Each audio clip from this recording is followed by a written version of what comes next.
मेरे प्यारे दोस्तों, आप सबको को मेरा प्रेम पूर्वक नमस्कार। दोस्तों, आज के इस वीडियो में हम बताने जा रहे हैं आचार्य चाणक्य द्वारा बताए गए कुछ नीतियाँ। दोस्तों, आचार्य चाणक्य एक ऐसे व्यक्ति थे जिन्हें सिर्फ भारत ही नहीं बल्कि पूरे दुनिया के सबसे चतुर, चालाक और बुद्धिमान लोगों में शुमार किया जाता था। क्योंकि युद्ध को जीतने, जीवन में सफलता हासिल करने और अपने शत्रु यानी दुश्मन को हराने के लिए जिस तरह की कूटनीति या चाणक्य नीति बनाते थे, वैसी नीतियाँ दुनिया में और किसी इंसान ने कभी नहीं बनाई। यही वजह है कि उनके द्वारा लगभग 2400 साल पहले बनाई गई उन नीतियों को आज भी न जाने कितने लोग फॉलो करते हैं।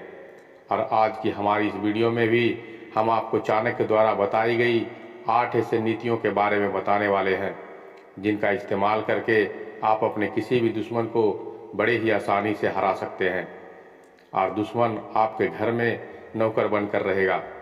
इस 8 शत्रुनाशक रणनीति को जानने के लिए, अपने दुश्मन को पूरी तरह से बर्बाद करने के लिए इस वीडियो को लास्ट तक जरूर देखें, तभी आपको सब कुछ समझ में आएगा। तो चलिए अब इस वीडियो को शुरू करते हैं। सबसे पहले दोस्तों को अपने गुस्से को हमेशा काबू में रखो। यह बात हमें स्कूल में भी सिखाई जाती है कि हमें अपने गुस्से को हमेशा काबू में रखना चाहिए, क्योंकि गुस्सा आने पर इंसान की शक्ति और अक्लमंदी आधी हो जाती है और गुस्से में इंसान अक्सर ऐसी बड़ी कुछ गलतियां कर बैठता है जिसके लिए उसे बाद में पछताना पड़ता है। आचार्य चाणक्य खुद कहते हैं कि दुश्मन का सबसे बड़ा घातक हथियार उकसाना होता है और हमारा दुश्मन हमेशा हमें उकसाने की कोशिश करता रहता है, ताकि हम गुस्से में आकर कोई ऐसा कदम न उठा लें जिसका कि वह फायदा उठा सके। शत्रु की इस चाल से बचने के लिए चाणक्य हमें यह सलाह देते हैं कि जब तुम्हारा दुश्मन तुम्हें उकसाने की कोशिश करे तो अपने गुस्से को अपने अंदर समेट लेना चाहिए, जैसे कछुआ अपने शरीर की सेल को अंदर समेट लेता है। साथ ही दुश्मन के उकसाने पर कभी भी उसे तुरंत कोई जवाब नहीं देना चाहिए, बल्कि उसकी जगह सब्र से काम लेना चाहिए और सही वक्त आने पर अपनी पूरी तैयारी के साथ दुश्मन पर वार करना चाहिए। दूसरा नीति आचार्य चाणक्य कहते हैं कि लोगों के लिए बहरे बन जाओ। जो लोग आपके काम की सराहना करते हैं, आपके मनोबल को बढ़ाते हैं, आपको अच्छी सलाह देते हैं और आपको आगे बढ़ने के लिए प्रेरित करते हैं, उन लोगों की बातों और उनके सभी एडवाइस को ध्यान से सुनना और उन पर अमल करना। लेकिन जो लोग आपका बुरा चाहते हैं, आपके बारे में बुरी बातें करते हैं, आपके मनोबल को तोड़ते हैं और आपके दिमाग में नेगेटिव बातें डालते हैं, ऐसे लोगों के लिए आपको बहरा बन जाना चाहिए। यानी कि जब कोई इंसान आपसे यह कहे कि तुम यह काम नहीं कर पाओगे, तो उसके लिए यह बात एक कान से सुनकर दूसरे कान से बाहर निकाल देना चाहिए। उन्हें ऐसा दिखाना चाहिए कि उनकी बात का आपके ऊपर कोई फर्क ही नहीं पड़ रहा है। दरअसल जिस इंसान को अपनी खुद की काबिलियत पर शक होता है, वही दूसरे लोगों को इस तरह की बातें कहता है कि तुमसे यह नहीं हो पाएगा और तुम यह कभी नहीं कर पाओगे। हर इंसान की लाइफ में बुरा चाहने वाले कुछ लोग जरूर होते हैं और आपको हर कदम पर वह डीमोटिवेट करने की कोशिश करते हैं। अब आप उनकी बातों को सुनकर हार मान लेते हो या फिर उनकी बातों को नज़रअंदाज करते हुए कामयाबी की बुलंदियों पर पहुंचकर उन्हें मुंह मोड़ जवाब देते हो, तो यह दोनों ही चीज़ें सिर्फ आपके ऊपर ही निर्भर करती है।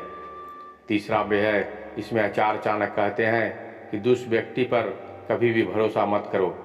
दुष्ट यानी कि बुरे व्यक्ति का स्वभाव कभी भी नहीं बदलता, फिर चाहे आपके उसके साथ कितना ही अच्छा व्यवहार क्यों न हो, लेकिन दुष्ट हमेशा ही दुष्ट रहता है।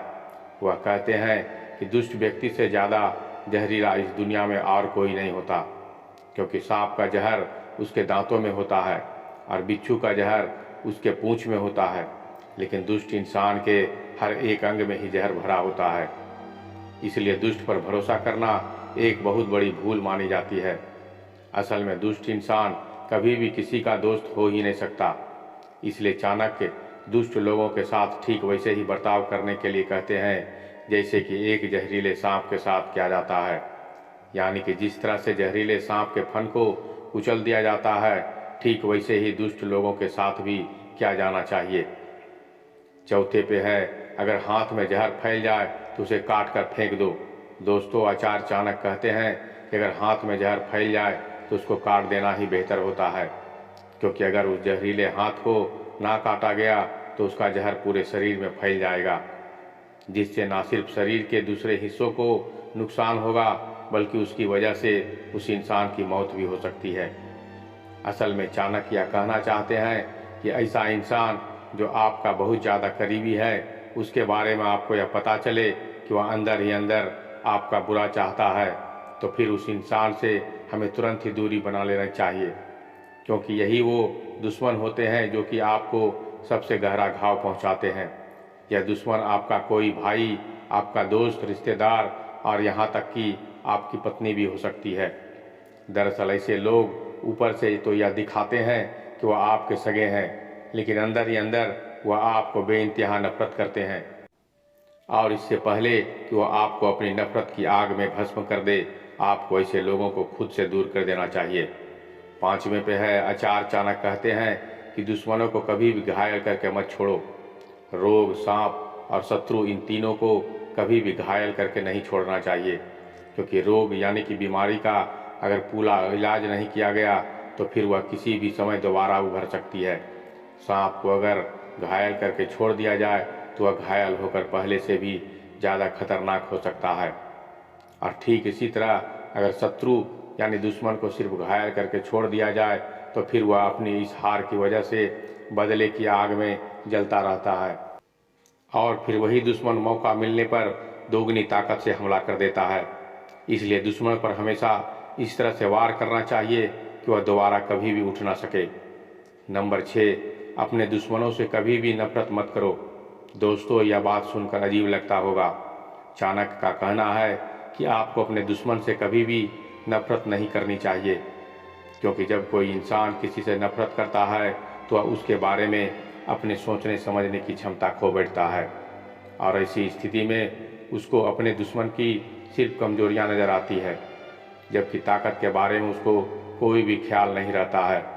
इसलिए चाणक्य कहते हैं कि अपने दुश्मनों को हमेशा एक दोस्त की तरह देखना चाहिए और उसकी हर एक छोटी बड़ी बात की पूरी खबर रखनी चाहिए, ताकि आप उसको हर कोने से घेर कर उस पर हमला कर सके।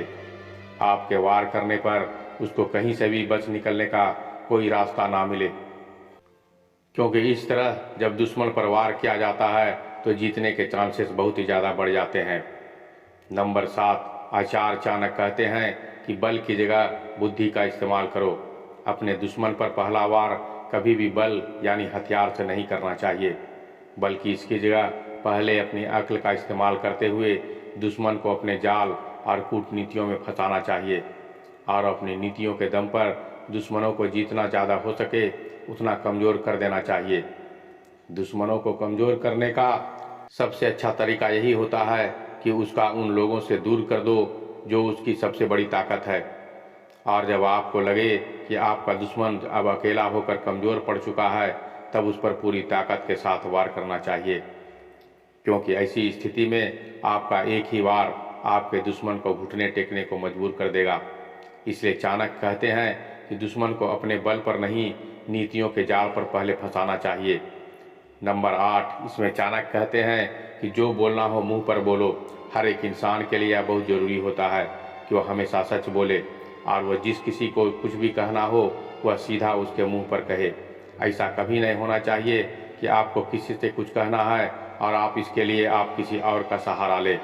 दोस्तों, अक्सर यह देखा जाता है कि जब कोई इंसान किसी दूसरे व्यक्ति की बुराइयां और कमजोरियों के बारे में किसी तीसरे इंसान से बात करता है तो फिर ऐसा करके वह बिना किसी वजह से लोगों को अपना दुश्मन बना लेता है, क्योंकि जब आप किसी व्यक्ति से किसी दूसरे इंसान की बुराइयों वो कमजोरियों के बारे में बताते हैं और किसी तरह से यह बात उस इंसान को पता चल जाती है कि आप पीठ पीछे उसकी बुराई कर रहे हैं, तो आपसे नफरत करने लगेगा और इस तरह ना चाहते हुए भी अपने लिए एक नया दुश्मन बना लेते हैं। इसलिए अगर आपको लगता है कि कोई इंसान कुछ गलत कर रहा है या फिर किसी इंसान में कोई कमी है, तो फिर आपको यह बात किसी और से नहीं बल्कि उसे उसके मुंह पर साफ साफ बोल देनी चाहिए। दोस्तों, अपना कीमती समय देने के लिए धन्यवाद। आज के लिए इतना ही। वीडियो अच्छा लगे तो शेयर, सब्सक्राइब, लाइक ज़रूर करें। तो फिर मिलेंगे अगले वीडियो में, तब तक के लिए धन्यवाद, नमस्कार।